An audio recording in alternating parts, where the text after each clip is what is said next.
നമ്മുടെ നേപ്പാളിലെ മലയാളികൾ വന്ന വണ്ടിയാണ് കേട്ടോ ഇത്. ഇതാ മലയാളി ചേട്ടൻ ഇവിടെ ഉണ്ട്. പേരെങ്ങനെയാ? ഗോകുൽ. ഗോകുൽ തിരുവനന്തപുരത്ത് നിന്നാണ്. ചൈതന്യ ഫാമിലി ക്ലബ് അല്ലേ? അപ്പോൾ അവരെല്ലാവരും ഓരോരുത്തർ വരും കേട്ടോ. എങ്ങനെയുണ്ടായിരുന്നു നേപ്പാളിലെ അനുഭവം? നല്ല അനുഭവം. ഇഷ്ടപ്പെട്ടോ? അതെ. വീഡിയോ എടുക്കുന്നുണ്ട് കുഴപ്പമില്ലല്ലേ? ചിലർക്ക് ചമ്മലായിരിക്കും. അപ്പോൾ ഓരോരോ മലയാളികളും അപ്പോൾ വരും കേട്ടോ. നമ്മുടെ വില്ലേജിൽ പോകാനുള്ളൊരു തയ്യാറെടുപ്പിലാണ്. അപ്പോൾ ഇതാണ് നേപ്പാളിലെ വാഹനം. ജോസഫ് സാർ. അപ്പോൾ Joseph sir is the one who guided and who helped all of these Malayalis to travel all Nepal, not all Nepal, maybe Lumbini, Pokhara, Chitwan, Kathmandu, then Nepal typical village. Yes. So he was taking care of all of them. How was your experience with these Malayalis, sir? Yeah, they are a very good team. I like them very much, and I appreciate their. The way they treat me or the way they act. Behaved with you. Yes. Yeah, thank you, I'm Joseph very sir. thankful to them. Yeah. So I am sure that many groups will approach you, many groups will call you, they will ask your assistance. Yes, Are you ready? Yes, I'm always ready. Joseph sir is ready They are to... always, whoever wants to come, I am always, not me and Commissioner are always ready to welcome of course them. sir, surely. Thank you. അപ്പോൾ ഇതാട്ടോ നമ്മുടെ വണ്ടി. അപ്പോൾ വില്ലേജിലേക്ക് പോകാൻ വേണ്ടിയിട്ടാണ്. അപ്പോൾ എല്ലാവരും വന്നുകൊണ്ടിരിക്കും കേട്ടോ. മലയാളീസ് എല്ലാവരും വരുന്നുണ്ട്. ചിത്തോ നാഷണൽ പാർക്കിൻ്റെ ഉള്ളിലാണ്.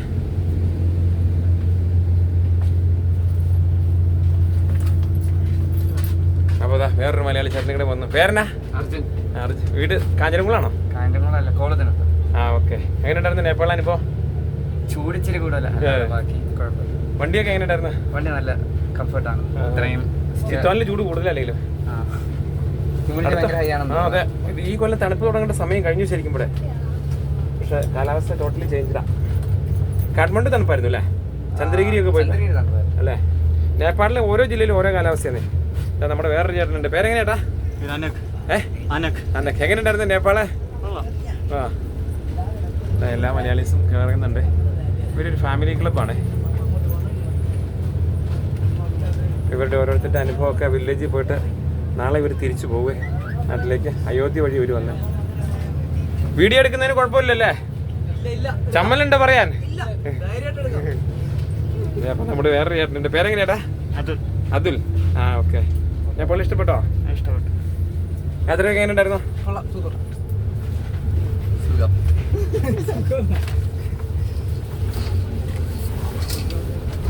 വില്ലേജിൽ പോയി തകർക്കാം. അല്ല, എല്ലാവരും തോർത്തെടുത്തില്ലേ കുളിക്കാൻ?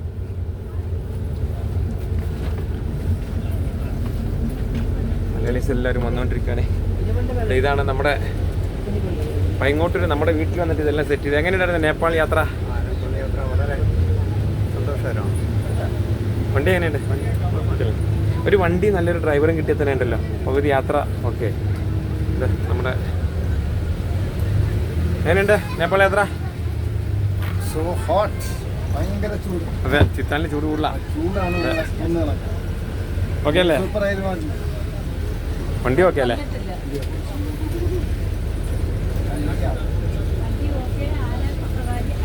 ആന സഫാരി ഇഷ്ടപ്പെട്ടോ?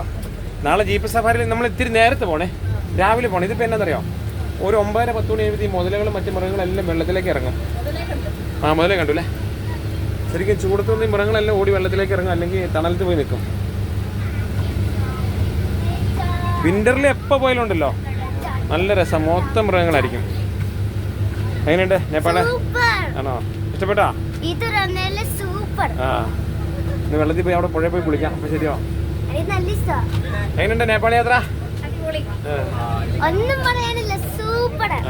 യൂട്യൂബിലിട്ടേക്കാട്ടോ, യൂട്യൂബിലിട്ടേക്കാം. വലുതാകുമ്പോഴും കണ്ടോ.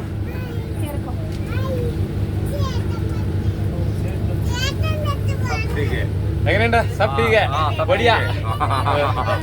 പേരെങ്ങനെയാ? സുനിൽ.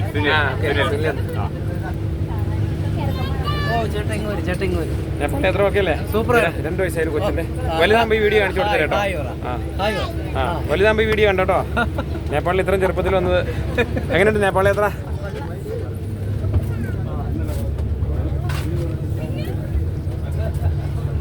അപ്പോൾ എല്ലാവരും ഇങ്ങനെ വണ്ടി കയറിക്കൊണ്ടിരിക്കുകയാണ്.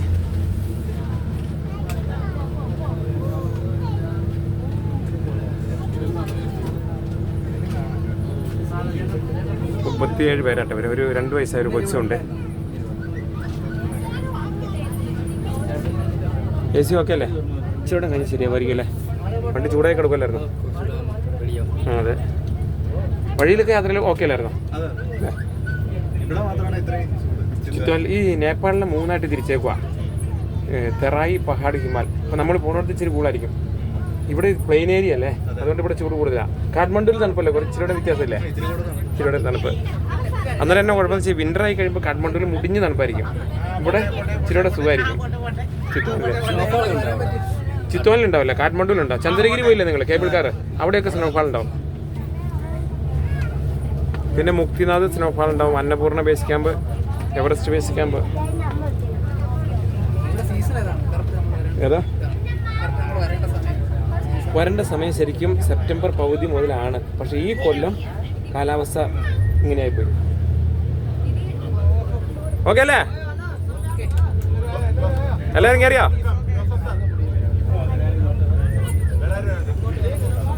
ജോസഫ് സാർ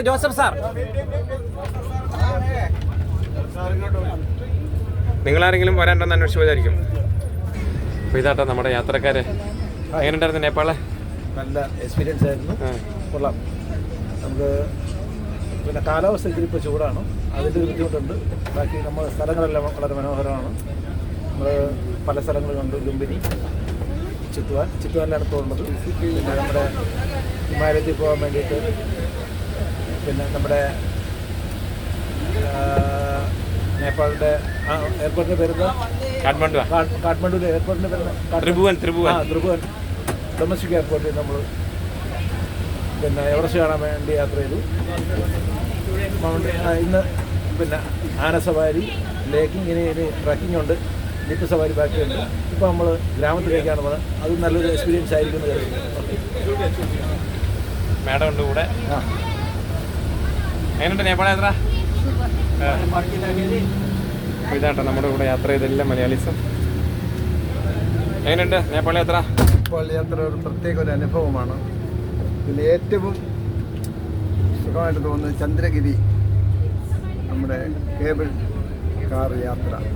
ഏറ്റവും കാലാവസ്ഥ വളരെ അനുകൂലമാണ്. പക്ഷെ മറ്റൊരു പ്രശ്നം ഇവിടെ ഭയങ്കര ചൂട്. പിന്നെ ആന സവാരി ഒരു പ്രത്യേക അനുഭവം. അതോടൊപ്പം നമ്മുടെ ആ ചെറുവള്ളത്തെ യാത്ര അത്യുഷ്ണ ചൂടായിരുന്നെങ്കിലും അതെല്ലാവരും ആസ്വദിച്ചു. ചീങ്കണ്ണിയുടെ ആക്രമണത്തെ എതിർത്തുകൊണ്ട് തടഞ്ഞു നിർത്തിക്കൊണ്ട് ധീരമായി ചൈതന്യയിലെ ധീരയോദ്ധാക്കൾ അതിനെ തരണം ചെയ്തുകൊണ്ട് നമ്മൾ നമ്മുടെ യാത്ര തുടരുകയാണ്. അവസാനം നമ്മൾ ഹിമാലയം താഴ്വരയിലേക്ക് ഗ്രാമത്തിലേക്ക് പോവുകയാണ്. അതോടൊപ്പം നമ്മൾ തൂക്കുപാലത്തൂടെയുള്ള യാത്ര, അതും ഒരു പ്രത്യേക അനുഭവമായിരുന്നു. മൊത്തത്തിൽ എല്ലാ ദൃശ്യങ്ങളും നമ്മൾ കാണാൻ പോയ എല്ലാ സ്ഥലങ്ങളും വ്യത്യസ്തമായ അനുഭവം നമുക്കുണ്ടായി. അങ്ങനെ നേപ്പാൾ യാത്ര ജീവിതത്തിൽ നമ്മൾ എന്നും ഓർക്കുന്ന ഒരു സംഭവമായിരിക്കും. നമ്മുടെ മനസ്സിൽ നിന്ന് തങ്ങി നിൽക്കുന്ന ഒരു അനുഭവമായിരിക്കും. വീഡിയോയിൽ പറയാൻ ചമ്മലുണ്ടോ? ഇഷ്ടപ്പെട്ടു യാത്ര. ഉള്ളതുപോലെ പറഞ്ഞോട്ടോ, എന്നാലേ ഇനി വരുന്നവരും വിശ്വസിക്കുള്ളൂ. ദോഷവും ഗുണവും പറഞ്ഞു. എന്നാലും കയറിയപ്പോ കുഴപ്പമില്ല. കയറി വള്ളത്തിലും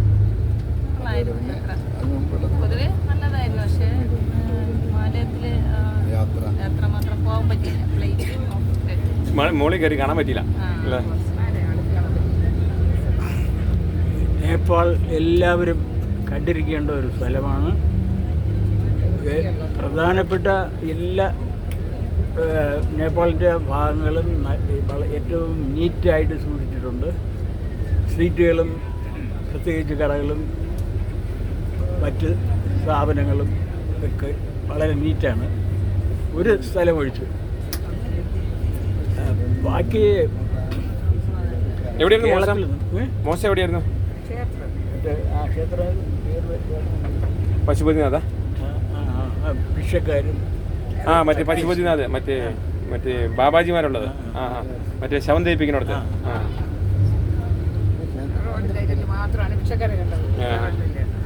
അവരിങ്ങനെ കഞ്ചാവൊക്കെ അടിച്ച് നോ ടെൻഷൻ ഫ്രീ. പൊതുവിൽ എനിക്ക് കുന്നുകളും താഴ്വാരങ്ങളും ശരിക്കും ഇഷ്ടപ്പെട്ടു. പ്രത്യേകിച്ച് ചന്ദ്രഗിരി കുന്നിന് മുകളിൽ നിന്നുള്ള കാഴ്ച. പിന്നെ പൊതുവിൽ എല്ലായിടും നല്ല വൃത്തിയാണ്, വളരെ ശുചിത്വം പാലിക്കുന്നവരാണ്. പൊതുവിൽ ഇതിനു മുമ്പ് വന്നപ്പോഴൊക്കെ ഇഷ്ടമായി. ആനപ്പുറത്തെ സവാരി ഇഷ്ടപ്പെട്ടു, കൊള്ളായിരുന്നു. ഇതാ നമ്മുടെ ടീം ക്യാപ്റ്റൻ ഇവരൊക്കെ കൂടിയാട്ടെ എൻ്റെ വീട്ടിൽ വന്നിട്ട് ഈ നേപ്പാൾ ട്രിപ്പ് അറേഞ്ച് ചെയ്ത്. ഇത് നമ്മളെ യാത്രയുടെ ഏറ്റവും ഇതിൻ്റെ ക്രമീകരണങ്ങൾ മുഴുവൻ ശ്രീ ബോബിയും അതോടൊപ്പം ഞങ്ങളോടൊപ്പം ജോസഫ് സാറും എപ്പോഴും കൂടെ ഉണ്ട് എന്നുള്ളതാണ് ഈ യാത്രയ്ക്ക് നമുക്ക് നൽകിയൊരു കരുത്തും ഇതിൻ്റെ ബലവും.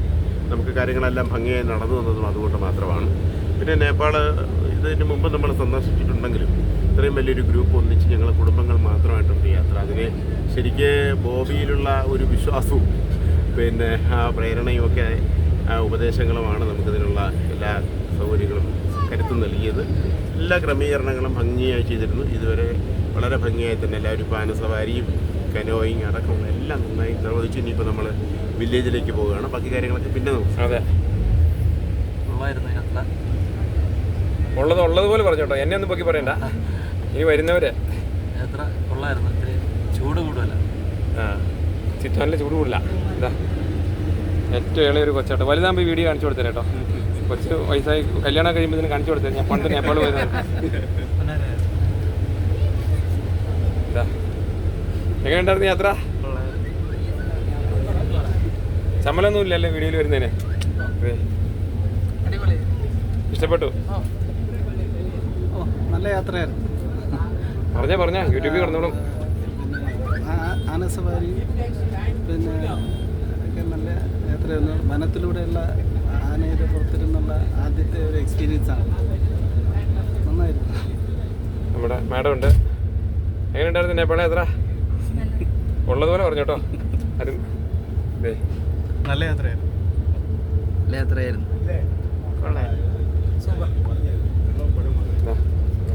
നേരത്തെ പറഞ്ഞാൽ ചൂടിൻ്റെ ഒരു പ്രശ്നമല്ല, വേറെ പ്രശ്നം. വേറെ കുഴപ്പമൊന്നുമില്ലായിരുന്നു. കൊള്ളായിരുന്നു യാത്ര. കാട്ടിലൂടെയുള്ള ആനസവാരി സൂപ്പറായിരുന്നു.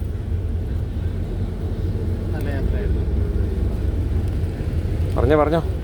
സ്വപ്നസുന്ദരമായ ഒരു യാത്രയാണ് നമ്മൾ നടത്തി വരുന്നത്.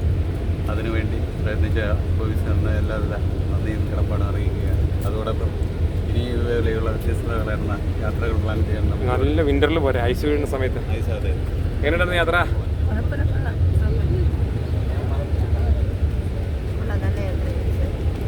നല്ല രസകരമായൊരു യാത്രയായിരുന്നു. കുഴപ്പമില്ല, നല്ല കാലാവസ്ഥ, അറേഞ്ച്മെൻറ്റ്സ് എല്ലാം വളരെ ഭംഗിയായിരുന്നു. ഒരു സ്ഥലത്തും ടെൻഷനില്ലായിരുന്നു അല്ലേ? എന്തായിരുന്നു മോളെ യാത്ര? വളരെ നല്ല യാത്രയായിരുന്നു. പ്രത്യേകിച്ച് ഇതിൻ്റെ കോർഡിനേഷൻ, വളരെ നല്ലൊരു കോർഡിനേഷനാണ് ഉണ്ടായിരുന്നത്. നമുക്ക് ശരിക്കും പറഞ്ഞാൽ എൻ്റെ ക്യാപ്റ്റൻ കുറച്ച് സ്ട്രിക്റ്റ് ആണ്. അതുകൊണ്ടാണ് നമുക്ക് എല്ലായിടത്തും കോഴിനെ പോലെ.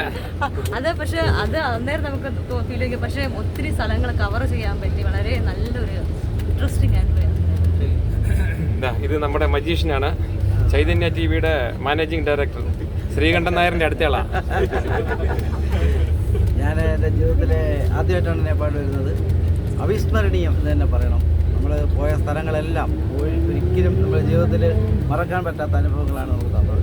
പ്രത്യേകിച്ച് മനാക്കാമന, അതുപോലെ തന്നെ കേബിൾ കാറിൽ സഞ്ചരിച്ചത്, അതൊക്കെ ഒരിക്കലും മറക്കാൻ പറ്റില്ല. പശുപതിനാഥ ക്ഷേത്രത്തിലെ ഒരു ബോഡി സംസ്കരണം, ആ ചടങ്ങുകളൊക്കെ നേരിട്ട് കാണാൻ പറ്റി. അത് ഒരിക്കലും നമ്മുടെ കൺമുമ്പിൽ ഇപ്പോൾ തന്നെ ഉണ്ട്, മറക്കാൻ പറ്റാത്ത ഒരു അനുഭവം തന്നെയാണ്. പിന്നെ ഏറ്റവും അധികം ഇന്നത്തെ ആന സവാരി തന്നെയാണ്. കാട്ടിലൂടെ അത് ആന നമുക്ക് ചിന്തിക്കാൻ പോലും പറ്റത്തില്ല. ആനയ്ക്ക് ഇത് എങ്ങനെ ഈ ചെറിയ വഴികളിലൂടെയൊക്കെ സഞ്ചരിക്കാൻ പറ്റുന്നു, ചെളികളിൽ കാല് പൊതഞ്ഞു പോകുന്നു, അവിടെ നിന്ന് പിന്നെ എടുക്കുന്നു, അങ്ങനെയൊക്കെയുള്ള വളരെ ഡേഞ്ചറസ് ആയിട്ടുള്ള ഒരു യാത്ര തന്നെയാണ്. നമ്മളെ പേടിപ്പെടുത്തുന്നത് തന്നെയാണ്. പക്ഷേ വേറെ പേടിക്കേണ്ട കാര്യമില്ല. ഇത് ടൂറിസ്റ്റ് പ്ലേസാണ്. അതുകൊണ്ട് ഇങ്ങനത്തെ യാത്രകളിൽ പങ്കെടുക്കുന്നതിന് നമ്മൾ പേടിക്കേണ്ട. ഇപ്പം നമ്മുടെ കൂടെയുള്ള 76-77 വയസ്സുള്ള ആൾക്കാരൊക്കെ സൂപ്പറായിട്ട് ഈ ആനസവാരി നടത്തിയിട്ടുണ്ട്. കയാക്കിങ്ങും അതുപോലെ തന്നെ നല്ല ഒരു അനുഭവം തന്നെയാണ് നമുക്ക് തന്നത്. മാൻകൂട്ടങ്ങളെ നമുക്ക് കാണാൻ പറ്റി. ഈ ആന സവാരിക്കിടയിൽ മാൻകൂട്ടങ്ങളെ കാണാൻ പറ്റിയത്. നാളെ ഇച്ചിരി നേരത്തെ പോണേ, തണുപ്പത്ത് പോകണം. അപ്പം മറ്റുള്ള റൈനോസിനെ കാണാൻ പറ്റും.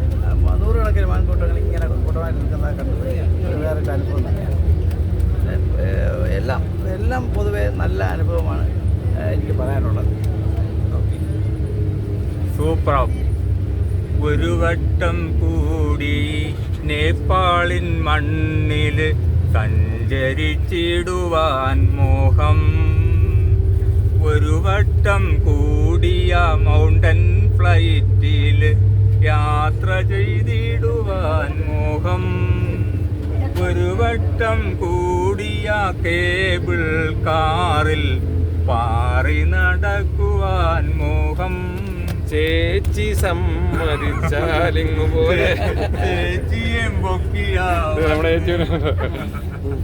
ചേച്ചി ഒരു ആ പൈസ ഒരു റൂം കടയിൽ പണി തന്നേരം വീട്ടിൽ. എനിക്ക് നന്നായിട്ട് ഇഷ്ടപ്പെട്ടു. ഇതുവരെ പോയി ഇന്റർനാഷണൽ ട്രിപ്പിൽ എല്ലാത്തിലും ഏറ്റവും നല്ലത് സൂപ്പർ. നമ്മുടെ എങ്ങനെയുണ്ടായിരുന്നു നേപ്പാൾ യാത്ര? നന്നായിട്ടുണ്ടായിരുന്നു. നല്ലപോലെ എൻജോയ് ചെയ്തു. എല്ലാവരും അങ്ങനെ എൻജോയ് ചെയ്ത് വില്ലേജിലേക്ക് പോകാട്ടോ. പല സമയങ്ങളിൽ യാത്രകൾ നടത്തുമല്ലോ. നമ്മുടെ ഫാമിലി ക്ലബ്ബ് എല്ലാ വർഷവും പ്രധാനപ്പെട്ട സന്ദർഭങ്ങളിലെല്ലാം ഇങ്ങനെ കുടുംബയാത്രകൾ നടത്തും. അപ്പോൾ ഈ വർഷം ഇങ്ങനെ ഒരു യാത്ര ഈ ഓണം വെക്കേഷൻ എങ്ങനെ നടത്തണമെന്നതിനെക്കുറിച്ച് ചിന്തിക്കുമ്പോഴാണ് നേപ്പാളിൽ പോകുന്ന ഒരു നിർദ്ദേശം വരികയും നമ്മൾ അതിലേക്ക് ചാടി ഇറങ്ങാൻ കാരണം ഞങ്ങൾ തന്നെ 4 പേര് റോഡ് മാർഗം ഇവിടെ വന്നിരുന്നു. അത് ഏപ്രിൽ മെയ് മാസത്തിലായിരുന്നു. അത് കഴിഞ്ഞ് ശ്രീ ബോബി ആൻ്റണി, അദ്ദേഹം ശരിക്കും അട്ടപ്പാടിക്കാരനാണ്, പിന്നെ മൂവാറ്റുപുഴയ്ക്കടുത്താണ് താമസിക്കുന്നത്. അദ്ദേഹം നേപ്പാളിൽ ഒരു മലയാളി എന്ന് പറഞ്ഞുകൊണ്ട് യൂട്യൂബ് ചാനലൊക്കെ ഇതിലൂടെ വളരെ പ്രസിദ്ധനാണ്. അപ്പോൾ മലയാളികളെ നേപ്പാൾ എന്ന് പറയുന്ന ഈ കൊച്ചു രാജ്യം സന്ദർശിക്കുന്നതിനുള്ള വേണ്ടുന്ന എല്ലാ സൗകര്യങ്ങളും അദ്ദേഹം ചെയ്തു കൊടുക്കുന്നു. ഒരുപക്ഷെ നമ്മൾ യാത്ര നടത്തുന്നത് വളരെ വലിയ ഒരു ട്രാവൽ കമ്പനി നടത്തുന്ന പോലെയല്ല, നമ്മുടെ കുടുംബയാത്ര മാത്രമാണ്. അതുകൊണ്ട് തന്നെ ഇതിൻ്റെ കാര്യങ്ങളെല്ലാം ശ്രീ ബോബിയുമായിട്ട് സംസാരിച്ചുകൊണ്ടാണ് നമ്മൾ ഈ പ്രോഗ്രാം എല്ലാം നിശ്ചയിച്ചത്. പരമാവധി ഇതിനകത്തുള്ള സ്ഥലങ്ങളൊക്കെ കാണാൻ പിന്നെ അവസരം കിട്ടുന്ന രീതിയിൽ ക്രമീകരിച്ചു. എല്ലാം ഇതുവരെ വളരെ ഭംഗിയായി നടന്നു. ഇതിപ്പോൾ നമ്മുടെ നേപ്പാളിൻ്റെ ഉള്ളിലുള്ള ഒരു ഗ്രാമമാണ് നമ്മളിപ്പോൾ കാണാൻ പോകുന്നത്.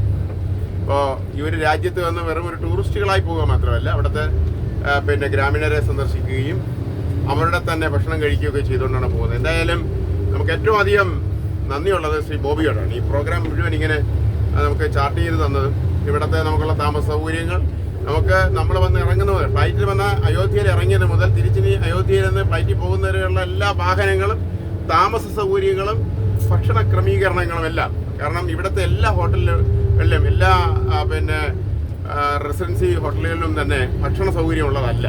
അപ്പോൾ നമുക്കെല്ലാവർക്കും പിന്നെ ആരോഗ്യത്തിന് കുഴപ്പമുണ്ടാകാത്ത രീതിയിലുള്ള ഭക്ഷണം വേണം. അപ്പോൾ അതെല്ലാം തന്നെ നോക്കിയും കണ്ടും അറിഞ്ഞ് ഓരോന്നും ശ്രദ്ധിച്ചാണ് നമുക്ക് ക്രമീകരിച്ചത്. അപ്പോൾ ഇനിയും കേരളത്തിൽ നിന്ന് വളരെ സുരക്ഷിതമായി വന്ന് കണ്ടുപോകാൻ കഴിയുന്ന ഒരു രാജ്യം തന്നെയാണ് നേപ്പാൾ. നമുക്ക് പാസ്പോർട്ട് വേണ്ട, വിസ വേണ്ട, നമ്മുടെ ആധാർ കാർഡ് മാത്രം കയ്യിലുണ്ടായിരുന്നാൽ വളരെ ലളിതമായി ഇവിടെ വന്ന് പോകാം. അത് പിന്നെ വിമാനമാർഗമായാലും വരാം, റെയിൽ മാർഗമായാലും വരാം, നല്ല സൗകര്യങ്ങളാണ്. പക്ഷേ എന്നെ സംബന്ധിച്ച് ഞാൻ 25 വർഷത്തിന് മുമ്പും നേപ്പാൾ വന്നിരുന്നു. അന്ന് വരുന്നത് ട്രെയിൻ മാർഗമായിരുന്നു. അപ്പോൾ ഇവിടെ ഇത് നമ്മളിപ്പോൾ സന്ദർശിച്ചുകൊണ്ടിരിക്കുന്നത് ലോക പൈതൃക പട്ടികയിൽപ്പെട്ട ചിത്വാൻ നാഷണൽ പാർക്കാണ്. അപൂർവങ്ങളായ നാഷണൽ പാർക്കുകൾ മാത്രമാണ് യുനെസ്കോയുടെ അംഗീകാരമുള്ളത്. അങ്ങനെയുള്ള ഒരു നാഷണൽ പാർക്കിലാണ് നമ്മൾ താമസിക്കുന്നതും ഇപ്പോൾ നമ്മൾ 2 ദിവസം അവിടെ ചെലവഴിക്കുന്നത്. അപ്പോൾ അതിന് എല്ലാ സൗകര്യങ്ങളും ചെയ്തു തന്ന ശ്രീ ബോബിയോടും അതുപോലെ തന്നെ നമ്മളോടൊപ്പം വന്ന് നമുക്കൊരു താങ്ങായി തണലായി നമ്മളോടൊപ്പം നിൽക്കുന്ന ജോസഫ് സാറിനോടും ചൈതന്യ ഫാമിലി ക്ലബിനുള്ള നന്ദി ഞാൻ അറിയിക്കുകയാണ്. ഇനി ബാക്കി കാര്യങ്ങളൊക്കെ നമുക്ക് ഇത് അവസാനിക്കുമ്പോൾ ഇന്നത്തെ പിന്നെ ക്യാമ്പ് ഫയറും ഇന്ന് നമ്മൾ വൈകുന്നേരം ഇവിടുത്തെ ഒരു ഗ്രാമീണ നൃത്തമൊക്കെ നമ്മുടെ ഹോട്ടലിൽ അറേഞ്ച് ചെയ്തിട്ടുണ്ട്. നമുക്ക് അതെല്ലാം ആസ്വദിക്കാൻ കഴിയും. ഇതെല്ലാ ക്രമീകരണങ്ങളും ശ്രീ ബോബി തന്നെയാണ് ചെയ്തത്. Thank you very much. അപ്പോൾ ശ്രദ്ധിക്കാട്ടോ, ഞാൻ കാര്യം ഇതെല്ലാം സെറ്റ് ചെയ്ത് തന്നെങ്കിലും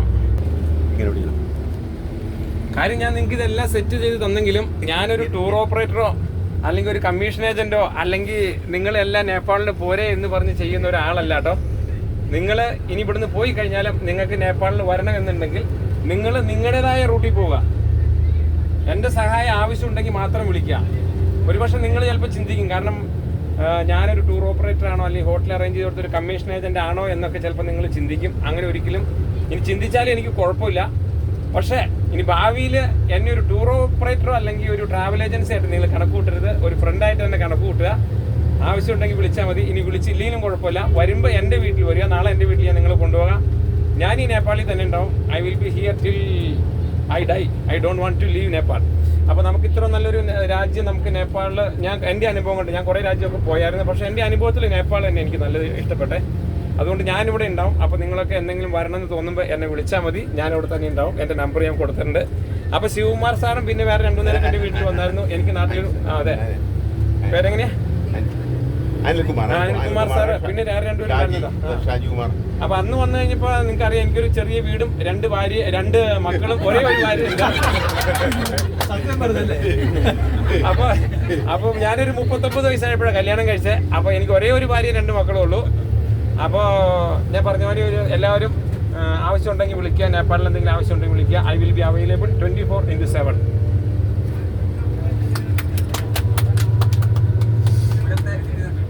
പറഞ്ഞുതരാവേ. നേപ്പാളിനെ 3ആയിട്ടാണ് തരം തിരിച്ചേക്കുന്നത്. ഒന്ന് തെറായി, പിടിച്ചോ.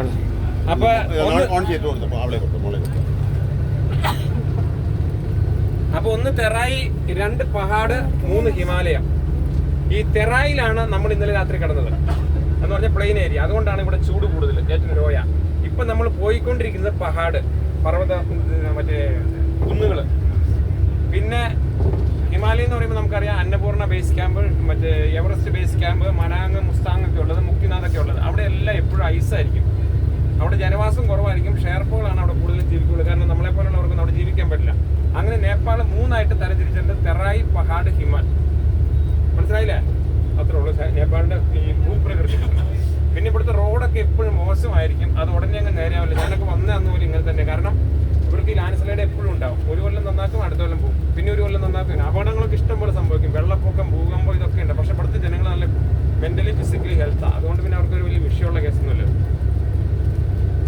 പിന്നെ എന്നാ വേറെ എന്തെങ്കിലും സംശയം ഉണ്ടെങ്കിൽ ചോദിച്ചോട്ടോ. ഇവിടുത്തെ സിറ്റിസൺഷിപ്പ് താങ്കൾക്കുണ്ടോ?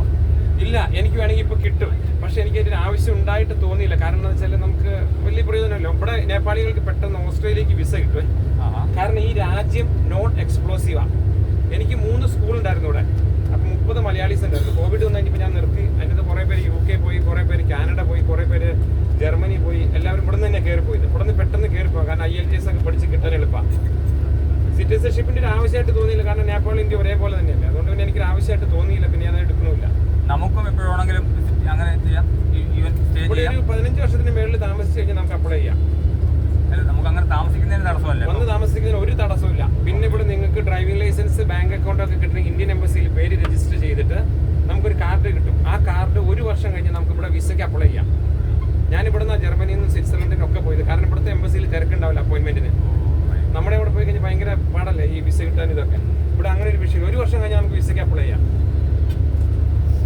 റെസിഡൻഷ്യൽ സ്കൂളാണോ? എന്താ റെസിഡൻഷ്യൽ സ്കൂളാണോ? റെസിഡൻഷ്യൽ സ്കൂളായിരുന്നു. ട്രൈബൽസിന് വേണ്ടിയിട്ടുള്ള സ്കൂളായിരുന്നു. 3 വലിയ സ്കൂളായിരുന്നു. നാട്ടിൽ നിന്ന് വന്ന ആളുകൾ പാർക്കൊക്കെ ഉണ്ടാക്കി തന്ന അതൊക്കെ ആ പരിസരത്തുണ്ട്. പിന്നെ കോവിഡ് കഴിഞ്ഞപ്പോൾ ഇവരെല്ലാം പോയി. പിന്നെ ഞാനത് പതുക്കെ സ്റ്റോപ്പ് ചെയ്തു. ഇപ്പോൾ ഉള്ളൊരു 65 പിള്ളേരുടെ ഒരു ഹോസ്റ്റലുണ്ട്. അതിന് നമ്മൾ ചെറുതായിട്ട് സഹായിക്കുന്നുണ്ട്. ഗവൺമെന്റ് സഹായമില്ല. നേപ്പാളിലെ ഫോറിൻ സംഘടനകൾക്ക് NGO ആയിട്ട് ടൈപ്പ് ആയിട്ട് ഫണ്ട് ഇറക്കുന്നതിന് യാതൊരുവിധ തടസ്സങ്ങളുമില്ല നമ്മുടെ നാട്ടിലെ പോലെ. പക്ഷെ ഇവിടെ ചെയ്യാൻ ഭയങ്കര പാടാണ്. വിശ്വസ്തനായ ആൾക്കാരുണ്ടെങ്കിൽ NGOs എത്ര വേണമെങ്കിലും ഫണ്ട് ഇറക്കും. എന്നോടിപ്പോൾ ഇവര് ഫണ്ട് തരാൻ തയ്യാറാണ്, ചെയ്തോളാൻ പറഞ്ഞിട്ട്. പക്ഷെ എന്നെ സംബന്ധിച്ച് കുറച്ച് മലയാളീസ് ഇല്ലാണ്ട് നമുക്ക് ചെയ്യാൻ പാടാം. പക്ഷെ നാട്ടിൽ ചെന്ന് നോക്കി കഴിയുമ്പോൾ നല്ല മലയാളീസ് പിള്ളേരൊന്നുമില്ല. ഒക്കെ വീട്ടിൽ അപ്പനും അമ്മയേ ഉള്ളൂ. പിള്ളേരെല്ലാം പോയി എന്ത് ചെയ്യാൻ പറ്റും?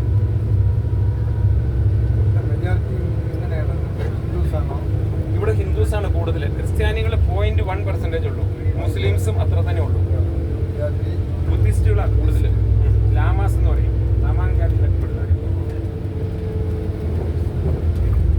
പിന്നെ മദ്യം എവിടെയും കിട്ടുന്നില്ല. 2.25 കോടി ജനങ്ങളുള്ളൂ നേപ്പാളില്. 2011 സെൻസസ് പ്രകാരം 2.75 മില്യൺ. ഇപ്പൊ എല്ലാവരും വിദേശത്ത് പോയി. ഇവർക്ക് പെട്ടെന്ന് ഓസ്ട്രേലിയക്ക് വിസ കിട്ടും. കാരണം ഈ നോൺ എക്സ്പ്ലോസീവ് കൺട്രി ആയതുകൊണ്ട് ഇവർക്ക് വിസയ്ക്ക് യാതൊരു തടസ്സമില്ല. ഇപ്പൊ ആരും വരും. അപ്പൊ ഇവർക്ക് കാലാവസ്ഥ പിടിക്കില്ല, അതുകൊണ്ട് അവര് ഈ റോഡ് അങ്ങോട്ട് പോയി കഴിഞ്ഞാൽ ബീഹാർ, കൽക്കട്ട, സിക്കിം, ഡാർജിലിംഗ്